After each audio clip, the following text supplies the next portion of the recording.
The views and opinions expressed on this program do not reflect the company, owners, management, staff, clients, or partners.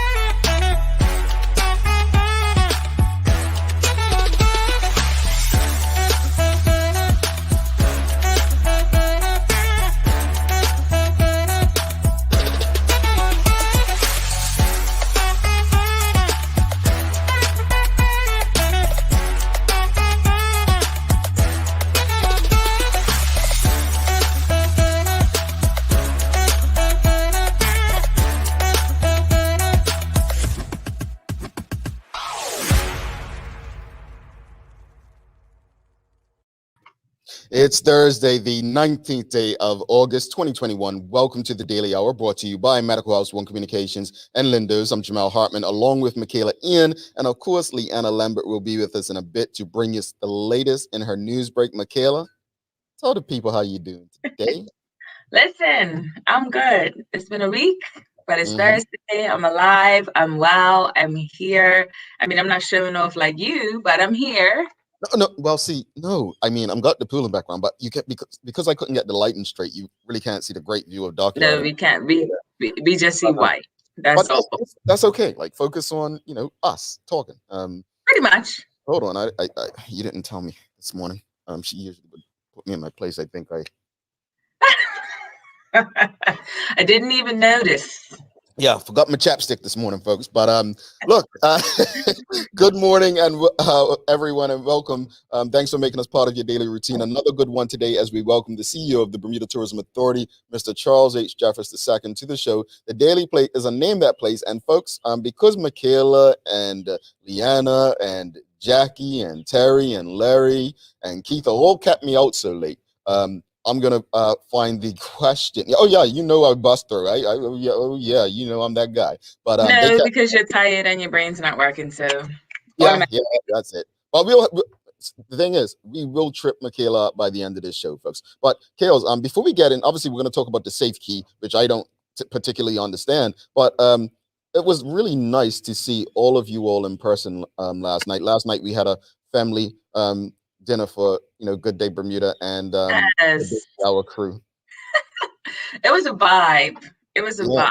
The conversation was a vibe. The food was a vibe. Everything was a vibe. The rosé was a vibe. It was a vibe.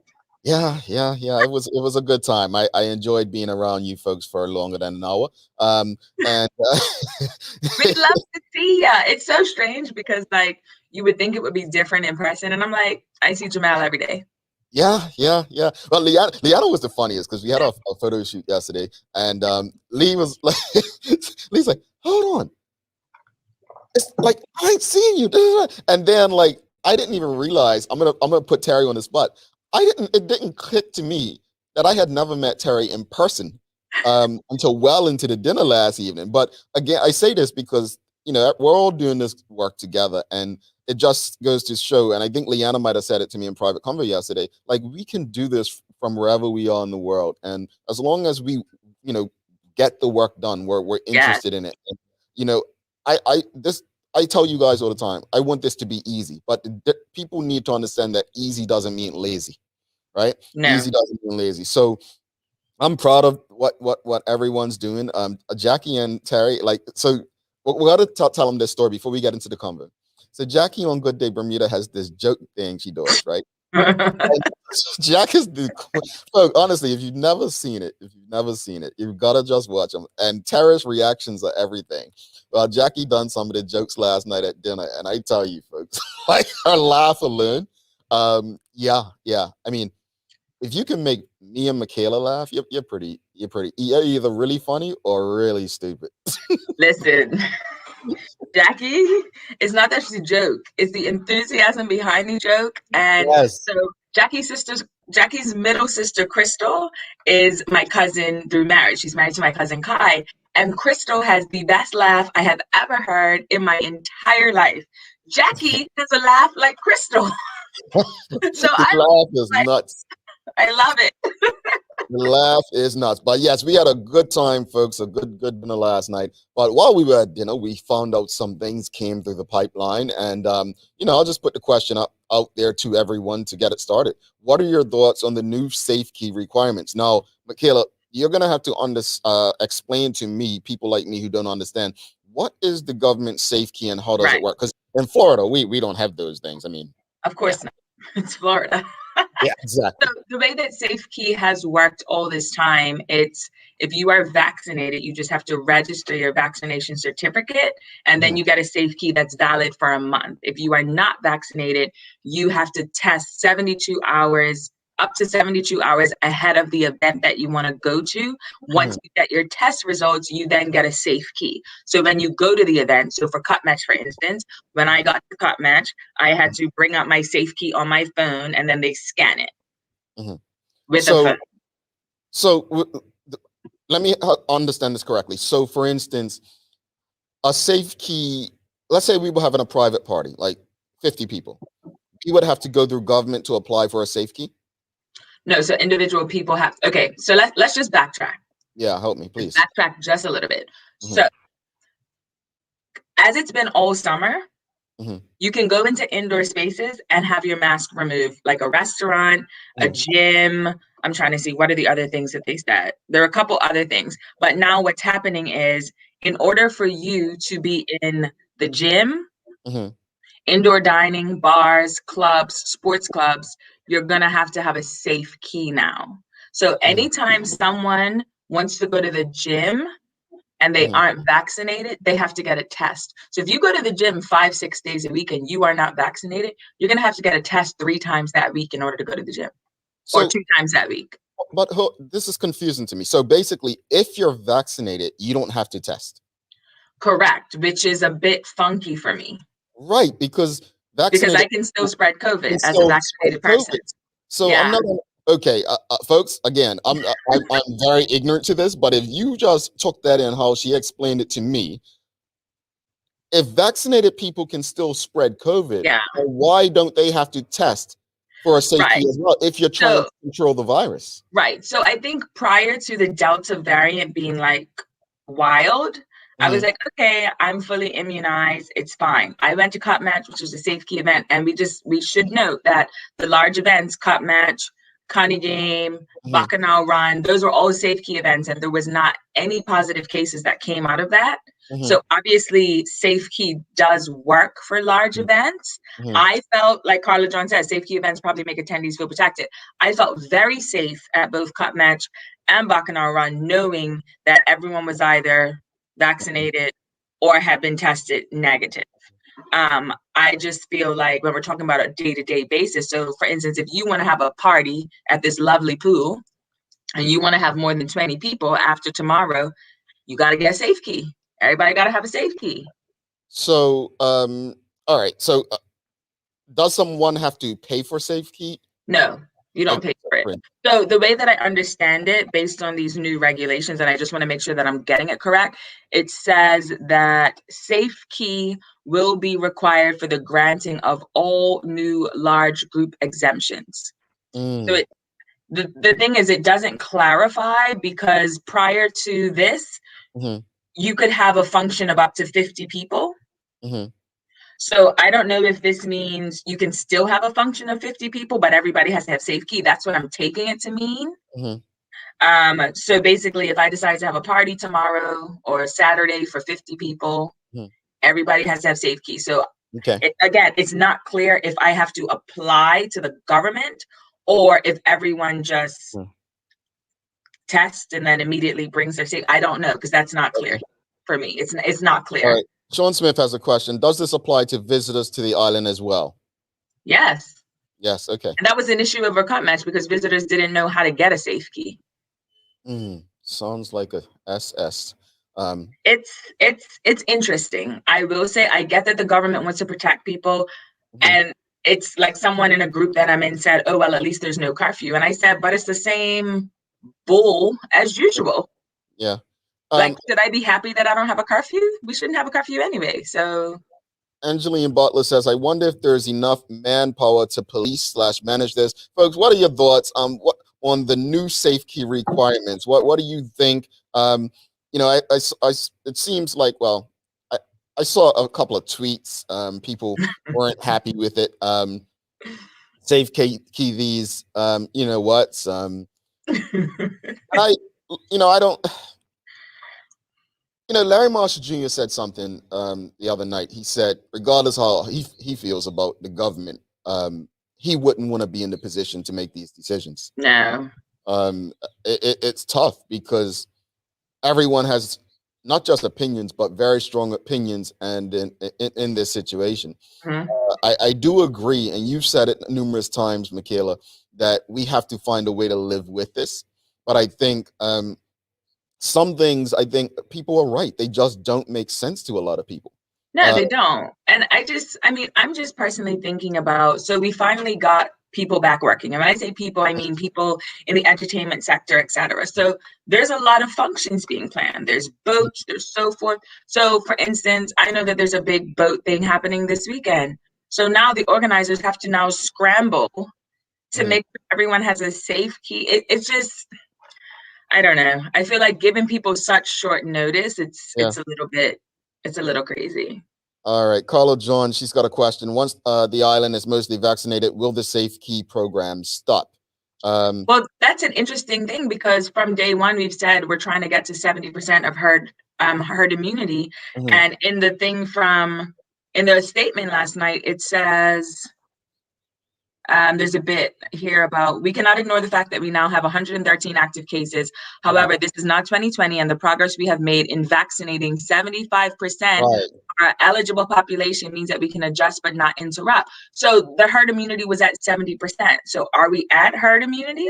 Are we not? Well, that's what I was just going to ask. When I read 75% last night, I'm like, I thought they said last week they said 65. I thought last week we were 65. Well, no, I'm referring to last week. I remember it saying 60 something, but I thought originally they said herd immunity for Bermuda would be 70%. I could be wrong, but if that's what they've said from day one. So I'm like, have we reached it? If we're at 75%, as that statement said, then why are we still doing what we're doing in this? Right. See, my thing is, I have no issue with safe key for a large event. No issue. It makes me feel safe. Safe key to go into restaurants. Like, come on. Tamara Richardson says we are not at 75%. That had to have been a typo. It's been 65 for days. And that's why when I read it, I'm like, well, if it's a typo, here's the thing with typos, folks. I was like, how did we go to 75% that fast? But if it's a typo, anything you put on the internet can almost be edited unless you're on Twitter, right? Listen, it had to have been a typo because it's in the statement that the Minister of Health gave. It's on both Burn News and Royal Gazette. So it's in a case of the media messing it up. Yeah, like if that's their statement, and look, this Minister of Health's gotten it wrong so many times, so I don't nothing. Well, Sam Cat plays Jamal. The government keeps choosing violence. Well, David Michael R. Wilson says, asking, does a group of 5 or less require a safe key? Right. And so that's the clarification, because, for instance, it says that all boats over 20 people must have safe keys, but it doesn't say that I can have a function of up to 20 people or 50 people. So that needs some clarification as well, because the current policies say that you can have a function of up to 50 people. I need to know, if I'm having a function of 50 people, do I need to have a safe key event? How am I registering this event? Do police need to come and check? Who's scanning things? Am I having to sit there and scan things? Who's doing all of this? That's what's not clear. All right, let's go back to the comments. I want to put in these mandates and things, but it's like, we need clarity. Yeah. Denise Simon says, in my opinion, both vax and non-vax should get tested for safe key events. We have Kashana Peniston says, I think vax and non-vax should be tested. It's not making sense. So I think that's what people are looking for. We have a lot of comments, Michaela. So let's just go through as many as possible. Teresa, Terry K. Stewart. Dr. Bowden noted we need to get to approximately 87% with the Delta variant in the mix. I don't see that happening. Not with Bermudians. Keisha Allen Smith, sorry. Does the island have a large enough supply of tests and human resources to handle the increase in number of people who be getting tested regularly for safe keys? That's exactly what I was thinking about as I was driving home last night. Yeah. Do we even have the capacity? Yeah. Jason Smith kills. Does the safe key for visitors last their entire first week? Surely one would have to test at least twice throughout the week to safe key the entire week. So I can answer this. The safe key only lasts for 72 hours if you are not vaccinated. If you are vaccinated, it lasts for a month. I've got a theory. I'm going to share it. I've got a theory. I have Okay. I'll share it after we go through the comments. Aziza Al-Had says percentage of eligible population versus percentage of total population. I believe she's speaking to the herd immunity. Bobby's writing, I'm going to, I believe, to be honest, many, in quotes, in brackets, sorry, not all like myself, vaccinated people have become too complacent.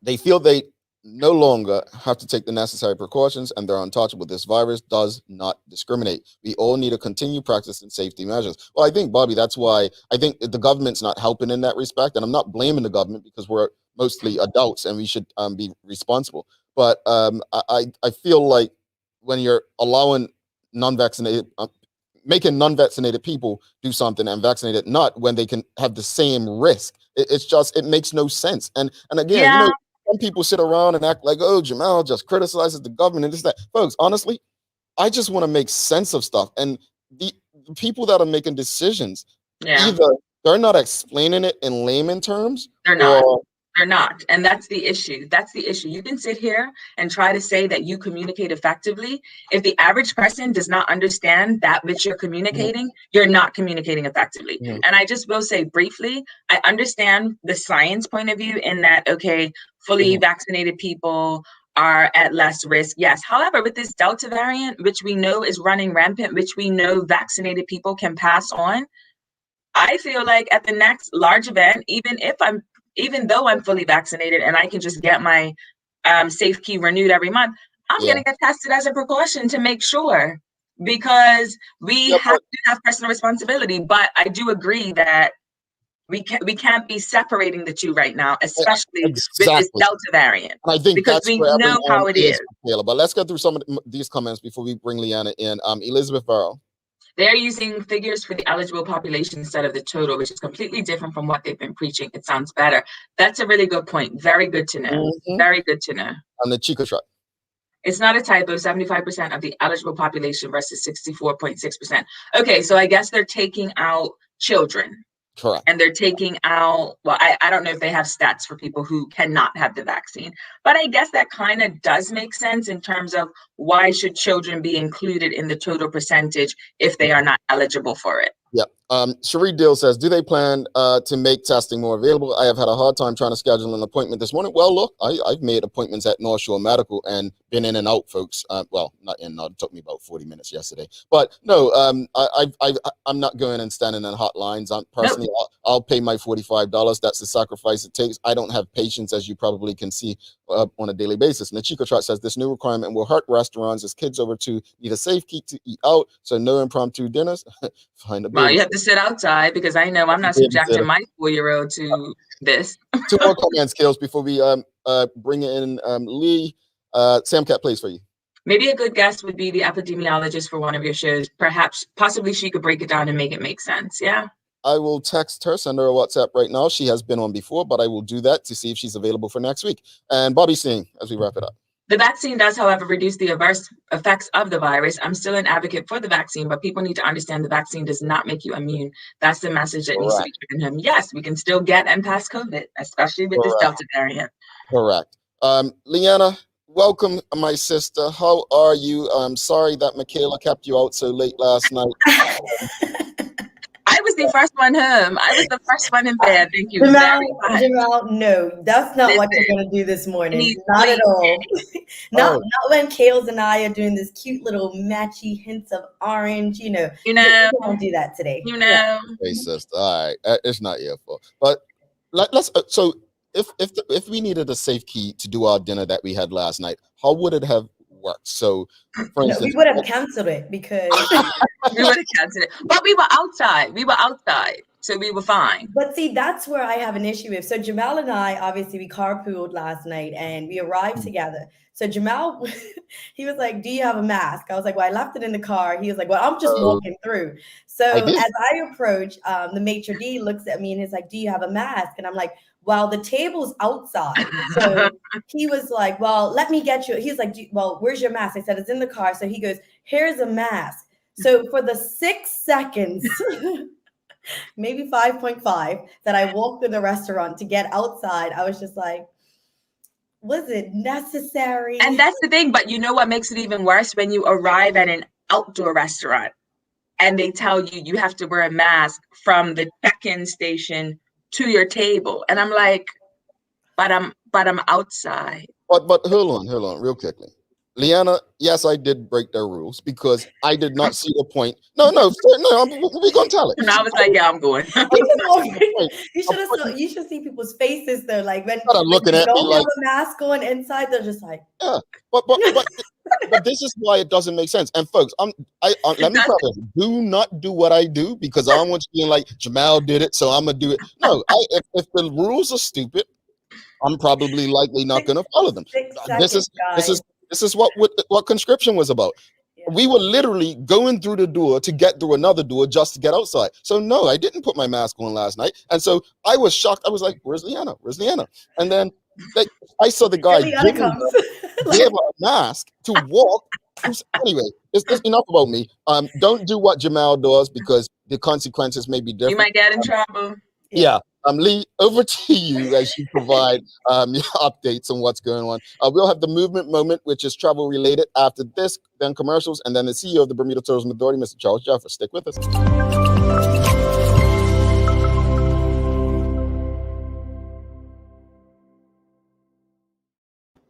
Thanks, Jamal and Michaela, and good morning to everyone tuned in with us, both here and overseas. We are one day closer to the weekend. I hope everyone is having a great start to their day. I'm Leanna Lambert, and it's time for our daily hour news break. Well, as we've been discussing, after much anticipation yesterday, government finally revealed that patrons of bars and restaurants will have to prove that they do not have the COVID-19 virus or are immunized under the new public safety regulations. COVID restrictions have been stepped up after Minister of Health Kim Wilson announced the increase in the Delta cases on the island. Now, starting tomorrow, a safe key will now be required for anyone attending indoor public spaces where masks are permitted to be removed. These include indoor dining, bars, clubs, and sports clubs, as well as gyms and fitness facilities. In addition to this, a safe key will also be required to board all island boats with more than 20 persons and all new large group exemptions. Ms. Wilson said adjustments were needed after this outbreak. However, the progress made since the pandemic arose last year, with 75% of the population eligible of being vaccinated, meant that everyday lives did not need to be interrupted and we can still enjoy the summer safely. In other news, it seems like some sort of resolution was made last evening as bus services are expected to resume today following crunch talks between transport chiefs and drivers last night. Premier David Burt tweeted the news following negotiations saying that a solution had been reached, although details of how a breakthrough in the 3-day-long dispute was found still remain sketchy. A Ministry of Transport spokesperson elaborated, saying a tentative agreement was reached between the DPT and the BIU. A BIU bus division members meeting was proposed for 8 a.m. this morning, and if circumstances have been approved, it is anticipated that the service will resume at around noon today.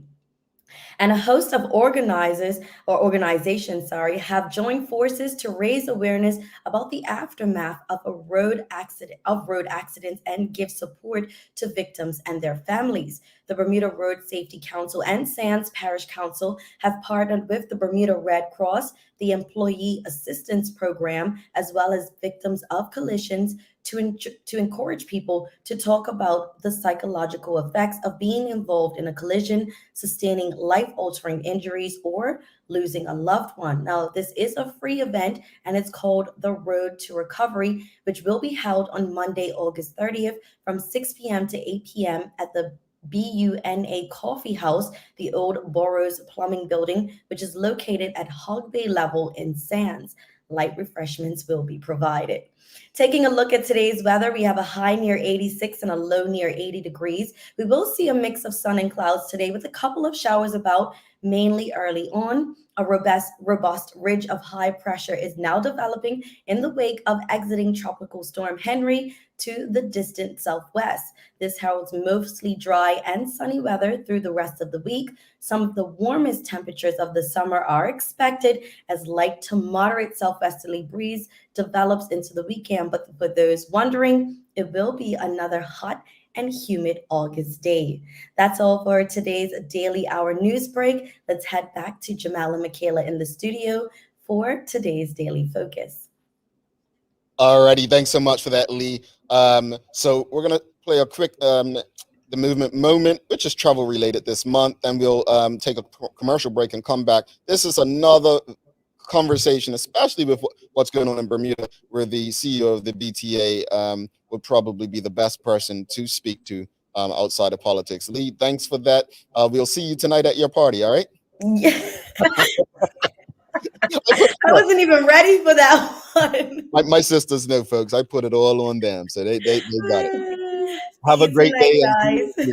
Bye, Lee. See you later. Here's the movement moment, folks. This movement moment brought to you by People's Pharmacy. Together, we can illuminate your path to wellness. Welcome to today's movement moment with Tamra Donnell, brought to you by People's. Tamra, what are we discussing today? Good morning, Jamal. Well, last week we covered travel essentials. If you missed it, I highly recommend you go back and just have a listen for health and safety tips for travel. But that was more of a public service announcement. Let's talk bucket list.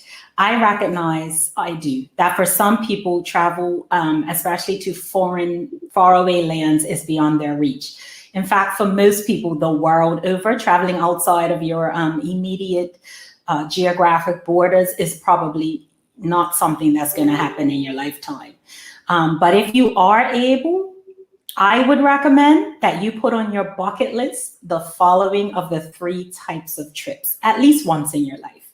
The first would be a solo trip that scares you. So I'm not talking about a trip to the East Coast of the US, somewhere where you're comfortable visiting. I'm talking about a place that seems far away, a land where people are going to say, are you sure you're going there alone?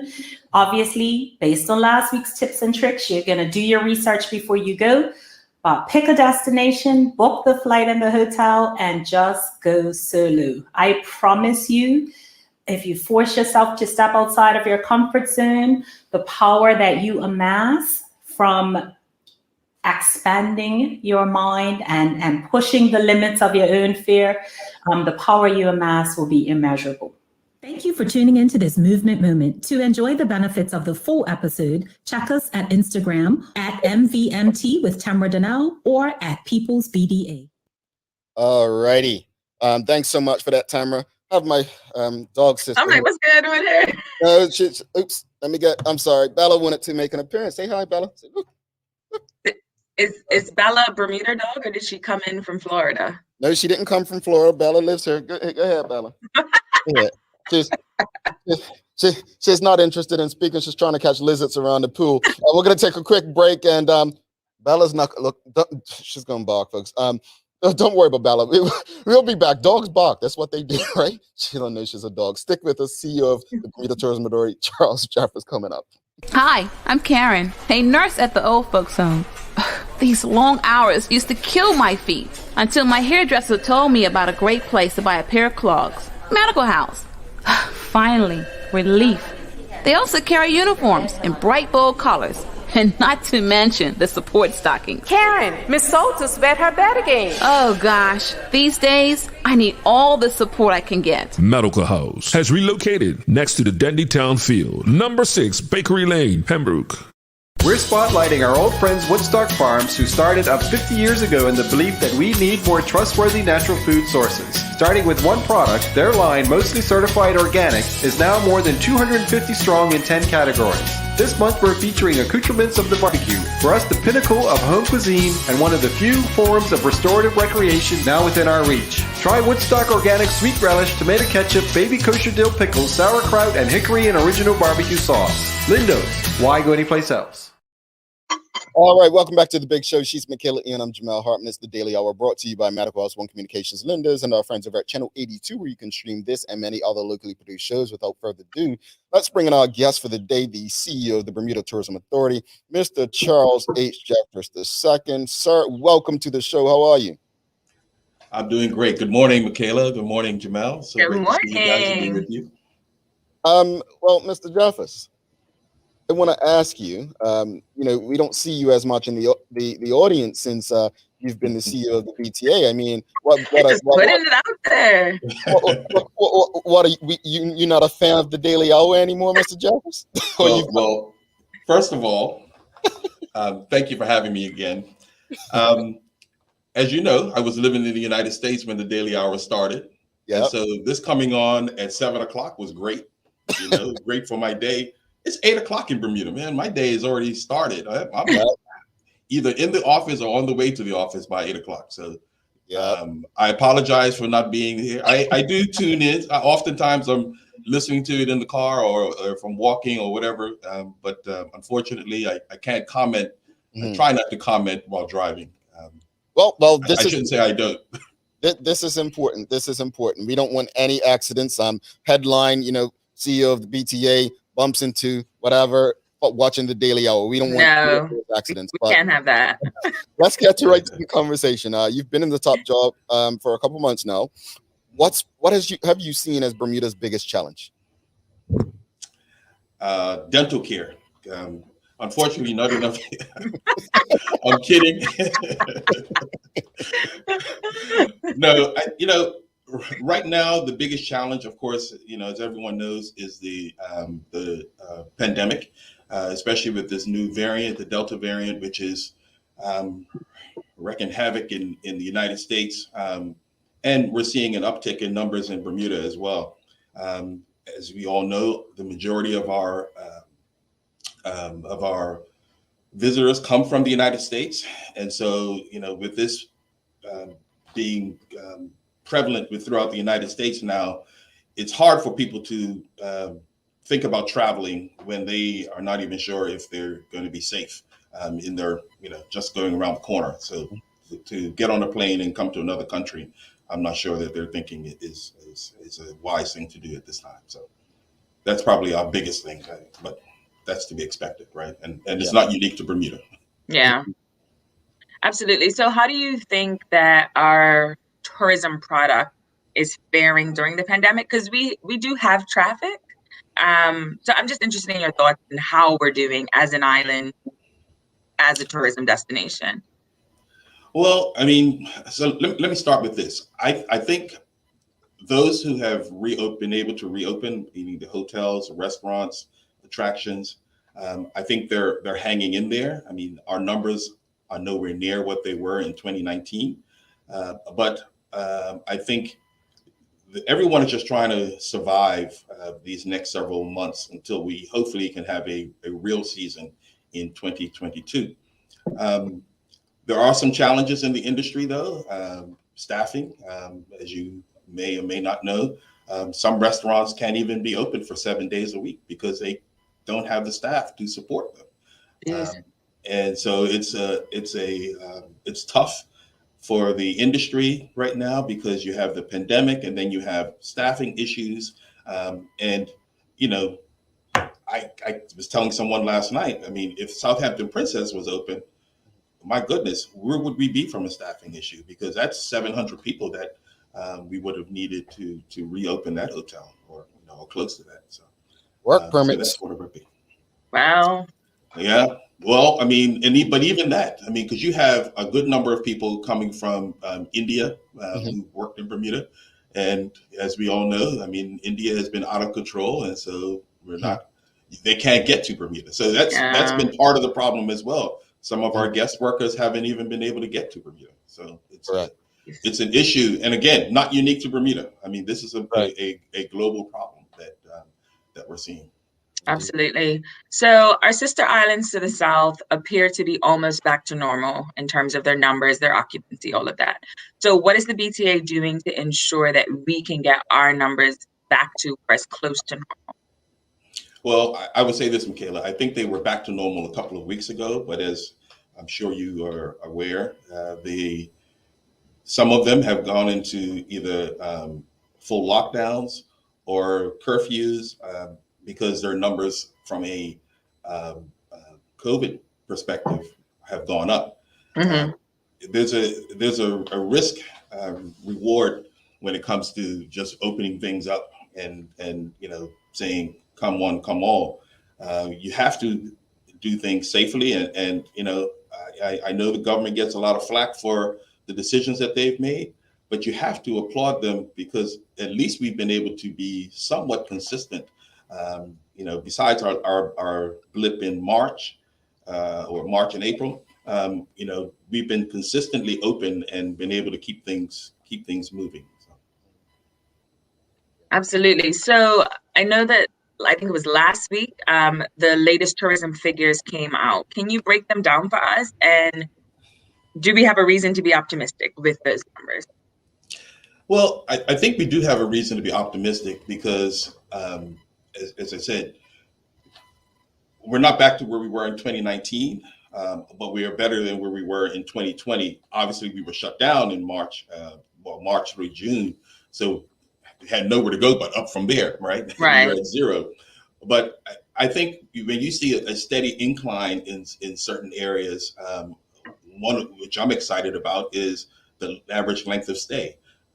I've met several people, visitors who come here, who had come to Bermuda many times in the past, and because they were unable to come last year, have decided to come this year and stay longer than they usually do, which is to me is a great indication of how much they love Bermuda, but also how much they feel safe in Bermuda.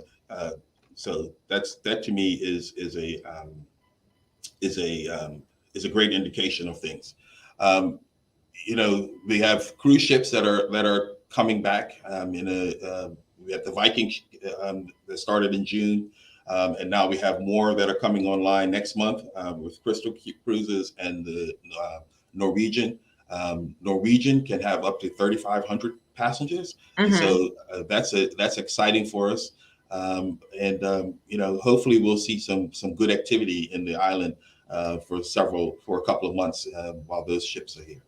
Okay, that makes sense. So I just have a question in terms of how we position ourselves, because in the US, people are traveling, right? I mean, maybe it's gone down a little bit because of the Delta variant, but people are traveling. They're doing mainly in the US, but they are traveling. And I know that Bermuda kind of markets itself as kind of like a extension of, because we're so close, we're an hour and a half from New York. What can we be doing differently so that people view Bermuda as not necessarily an international destination and just a quick hop?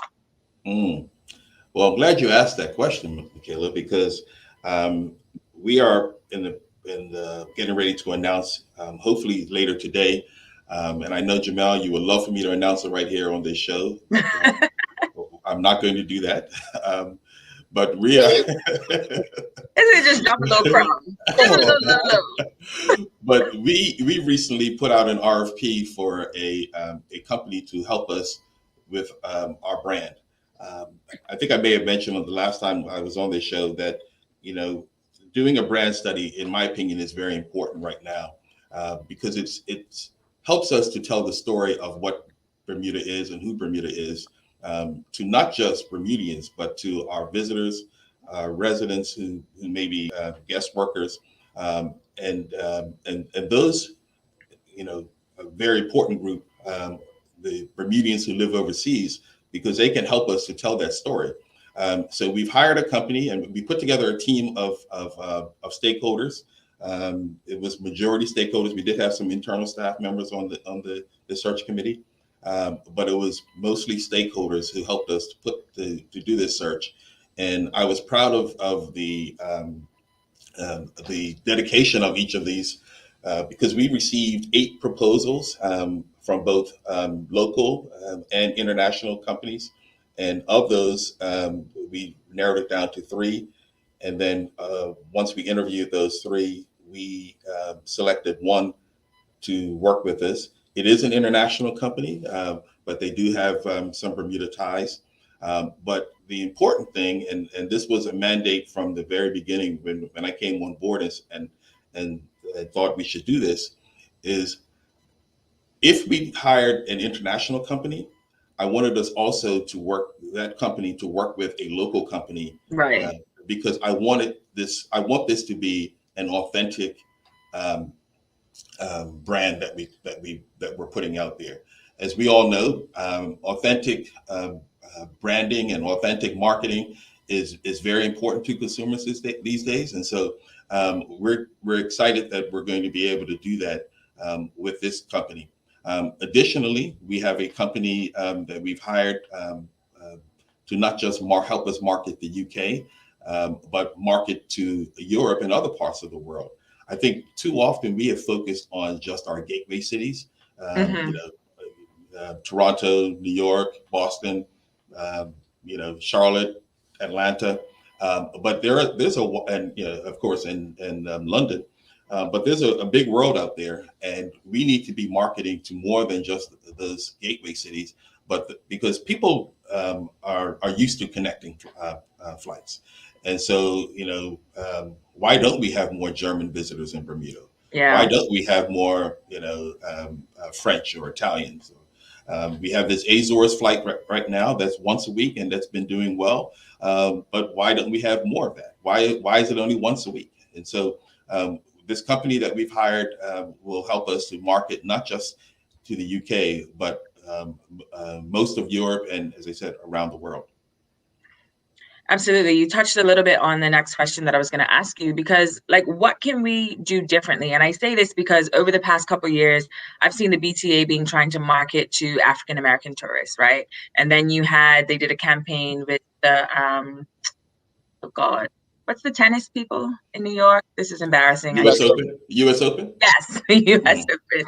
Then, of course, we had the America's Cup and all of that.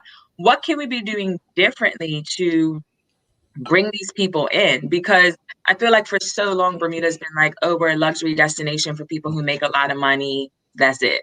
But in reality, we have so much more than that. Yeah.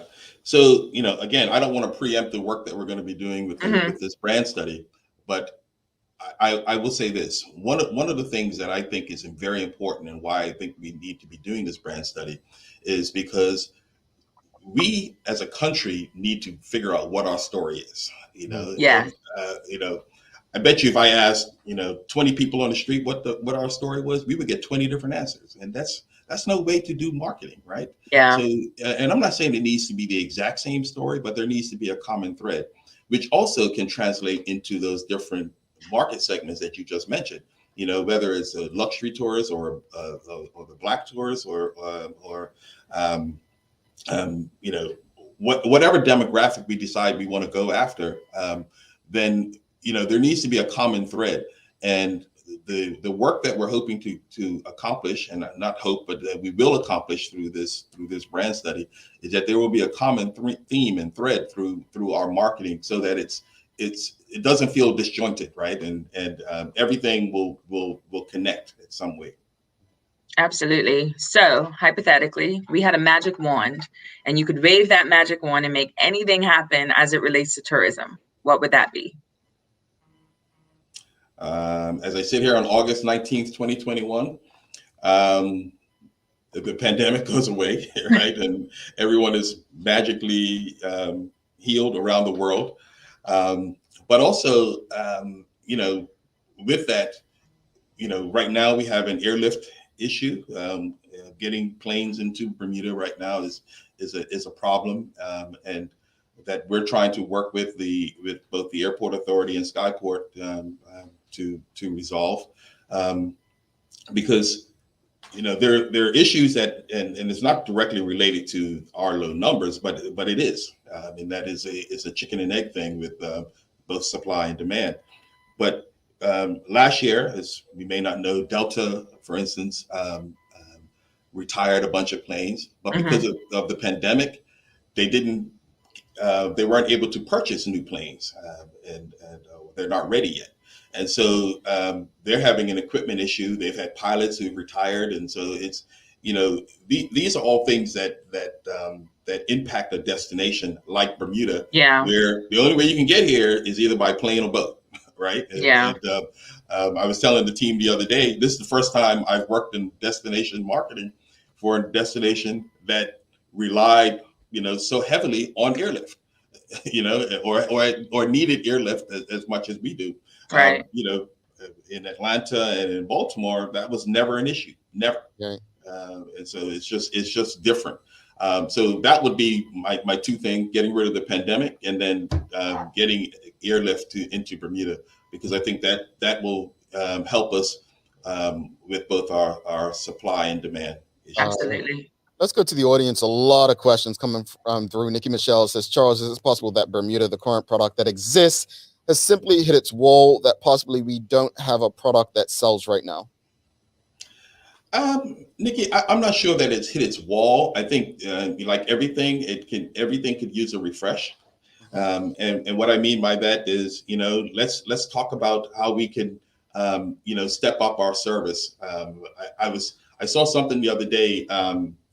Maxie Keynes, she's doing works with the jet skis, and she took a couple to a beach after they're out on their tour, where they had chairs waiting for them, wine or champagne and snacks waiting for them. To me, that's more than just going out on a jet ski, right? Absolutely. Those people now are enamored with Bermuda and that experience. And so I think, not necessarily, as I said, hitting a wall, but refreshing and taking a fresh look at what you're doing, which is what we're trying to do as an organization, taking a fresh look at how we are marketing and talking about Bermuda. Indeed.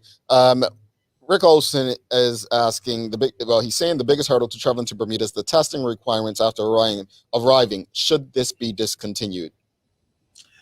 Well, I think, again, if you look at our neighbors to the south, no, it shouldn't be discontinued. I think what we can do, though, is we can make it easier for our visitors.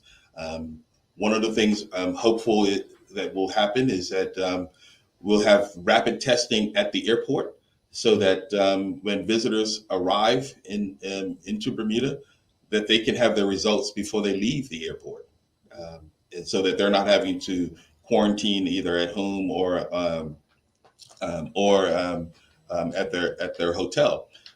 But there may be an additional fee for that, but I think a lot of people would pay that, because if you're coming in for an event that night, right now you're not sure if you're going to have to be able to do that. The other thing is making it easier for people to test at their hotels. Yeah. You may have heard that Hamilton Princess started last week, and the government is supporting that, and we're hoping to roll that out to other hotels, so that people don't have to travel from Cambridge Beaches, for instance, to Hamilton for their day 4 or day 10 test. So we're excited about this, because it hopefully will make things easier for people. I personally don't think that we should stop the testing, because it has proved that if once you do that, your numbers can and will go sky high. People are testing positive on day 4. Yeah. Right. That's a fact. So we can't just say, oh, just come in and you're done. And I know, Jamel, you don't like it, but it is what it is. And that's right. I don't. But it's not about me. I just get ready to say that. I'm glad you said it and not me. Tamara Richardson asking, how do we measure value for money with our continued investment in tourism? How do we ensure our dollars are worth it? Well, so I think you have to. I know Tamara is at People's Pharmacy, and I say that that our tourism dollars are working when you see that when your sales are up. And not just necessarily from tourists, but it impacts everyone in every industry, right? And so if I'm a taxi driver and I'm coming having a good day, I may stop in and get more than just my prescription at People's Pharmacy, because we all know that pharmacies sell more than prescriptions. They have many other things that they're trying to sell people, and so I think that's how that our investment dollars are working, when you see other indirectly other industries that are indirectly benefiting from a good tourism industry. Alrighty. Teresa Terry K. Stewart says, has any further conversations been had with other cities of the Triangle to continue that partnership or idea that you mentioned the last time you were on TDH? Yes. So you probably don't know this, but Miami just hired a new CEO who's a friend of mine, David Whitaker. He was in Miami before, and then he went to Toronto, and most recently he was in Chicago. So he and I have talked about it. And my good friend Brad Dean, who is in Puerto Rico, is the other CEO that we've talked to. But we're trying to get our house in order first, and with our brand and who we are, and making sure that we have the right message that we're trying to convey. But we have had preliminary discussions with them, and we'll be getting our marketing teams together. David hasn't even started in Miami yet, but once they do, then we can all get together with our marketing teams and just sit around and talk about how we can market together. Alrighty. Obviously I haven't worked in tourism previously. I can say now. I hadn't heard that. I can say this now, and I said it then, but now there's no real consequences because they can't fire me or let me go. But I think the challenge I saw was when I was there, the focus was on telling people what we're doing rather than people feeling what was being done. You may have touched on this a bit already, but how are you developing a culture amongst the people there to get them to understand, to focus on the work rather than the numbers? Like with this show, for instance, Mm-hmm. I tell everyone, don't focus on how many people are watching or commenting. Focus on delivering a quality show, quality content that makes everyone want to come back. But I feel like tourism has been such a political football that it's always been, let's tell the people we're doing this, we're doing that, without breaking it down. How are you changing that culture so that people feel that their money is being well spent and things are actually happening? Yeah. So you're right. I did try to touch on that earlier in responding to Tamara's question, because I to your point, Jamel, I don't care what the hell our numbers say, but if people on the street don't feel it, then to me, we're not doing our job. And everybody needs to be feeling the effects of what we're doing as an organization. And so that is one of the things that I'm trying to change our culture. I'm not saying that the numbers are not important, because they are, because that helps to inform you about things. But at the end of the day, if people don't feel it, then those numbers are irrelevant. And then the other thing that I'm trying to change is making people feel like they're a part of the solution. Oftentimes I get people saying, "Oh, you got a big job ahead of you," and I say, we have a big job ahead of us, because it's not just going to take me or even the team here at the BTA. It's going to take all of Bermuda for us to get out of this and get to where we want to be as a country. And so we all have to feel like we have a stake in this game and are part of the solution. And that's why we tried to do, like with our brand study search, we had a group of stakeholders. We're also going to do the same thing for our tourism investment fund. We're going to have a group of stakeholders to be a part of that, so that it's not just us at the BTA making the decision as if we know it all, but it's bringing other people into the fold so that they can be a part of the process. I think I may have mentioned this before. My favorite quote is, "People will support what they help to create." Absolutely. I like Absolutely. Make them a part of the process, and they're more likely to want to be a part of, invest time and effort in it, and so on. Charles, before you go, what are some local experiences that the BTA has supported? Because I saw that the BTA got behind, Cop Match was like looking for sponsors and wanted to make it happen. You were involved in that, and it looks like I've seen the logo and other places. What are some of the things that you're getting behind, and why are you deciding to get behind them? Because again, the previous BTA, they felt like, no, we're not supporting things that were necessarily local. Yeah. So what are you doing? Go ahead. So let me start by saying this. I believe that our job at the BTA is not just to get people here, but it's to get people here and make sure that they have a good time. And so supporting things like Cup Match, which in my opinion is one of our premier events throughout the year. And it should be something that we tell every visitor who arrives on island during that time that you have to go to Cup Match.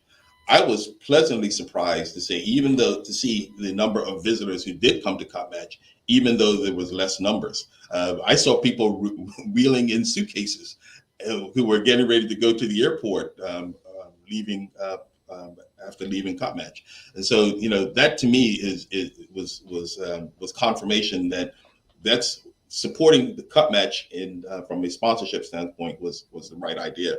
But also, things like High Notes on the Harbor at Whitehorse. We supported that through our Tourism Investment Fund last year. They actually is primarily on weekends, but they're having a special show tonight it's going to be featuring live in the King's Band. It's for locals, visitors, and especially for work from Bermuda certificate holders. Bruno Coffee House also has some live music.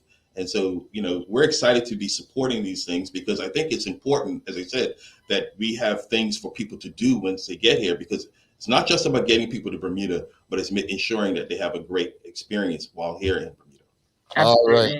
Charles H. Jeffers II, CEO of the Bermuda Tourism Authority, thank you so much. We are out of time already, but please don't be a stranger because we can talk almost daily and have so many different things to talk about. So please feel free to have people from the BTA reach out and come back and discuss it because people love to talk to you. There's a lot of ideas in our audience, and I'm sure that you welcome the conversations from people. Even in disagreement, there may be solutions. So we appreciate you. And please keep us in mind if you need to get something out, even if you need to announce it on the daily. Hello. All right. Okay, I will keep that in mind. Maybe next time. All right, Charles. Thanks so much. All right, thank you. Have a great day. You too. Thank you. Bye-bye. Bye-bye. All righty. Do not go anywhere. Charles H. Jeffers II, Bermuda Tourism CEO. If you enjoyed that conversation, found it helpful, please, you know what to do. Give us a thumbs up, a love, a like. I appreciate the fact that we have access to people like him. Absolutely. That we can have these conversations. Obviously, not a lot of time to communicate, but don't go anywhere. We will be right back. The Daily Play, you know what happens. If you guess the answer before Michaela, and I'll just say the answer has something to do with someone in today's conversation. Maybe the CEO, maybe Michaela, maybe Leanna. Stick with us.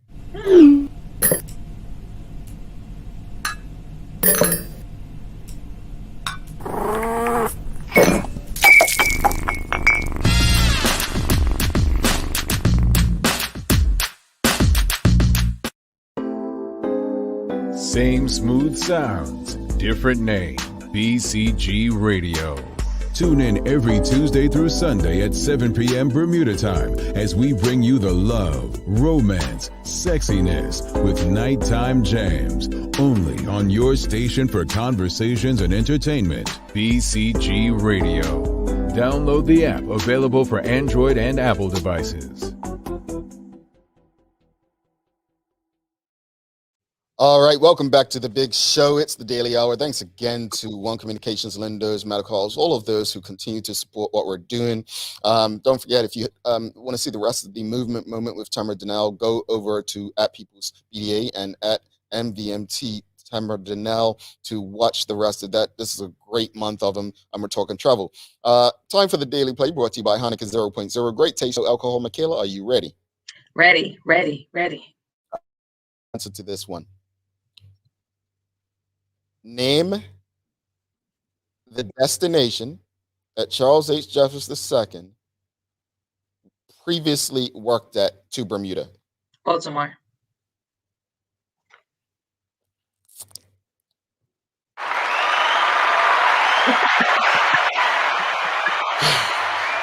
really need to be getting like prizes. Yeah, he was at Baltimore. Where was he before that? Atlanta. Nope.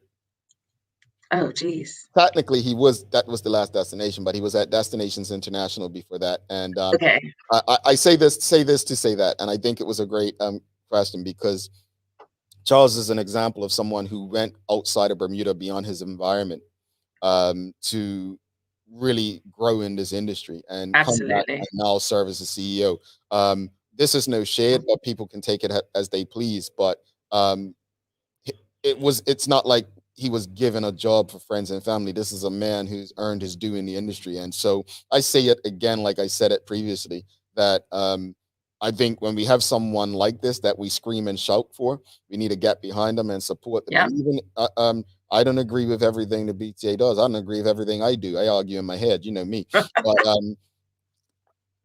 they're there for conversation. So let's make this work for all of us. Kales, any final thoughts though on today? I'm just over all the things. I just want us to be able to just live with COVID and just be as safe as possible. And I'm just interested to see how this whole safekeeping is going to work. And yeah, that's it. Yeah, folks, I'll just say this much to you. All the best with SafeKey. I think Bermuda Tourism, though its challenges, I do see the changes, as someone mentioned earlier. You can just see from their social media. So long may it continue. Michaela, I know you've got some daily inspiration for us.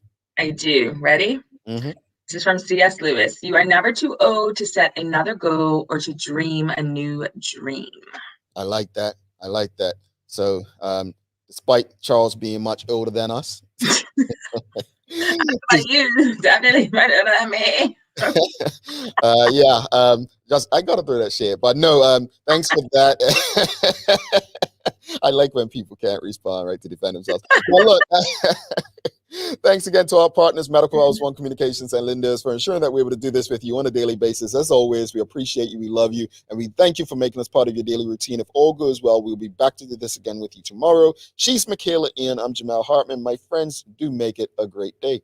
Cheers. Peace.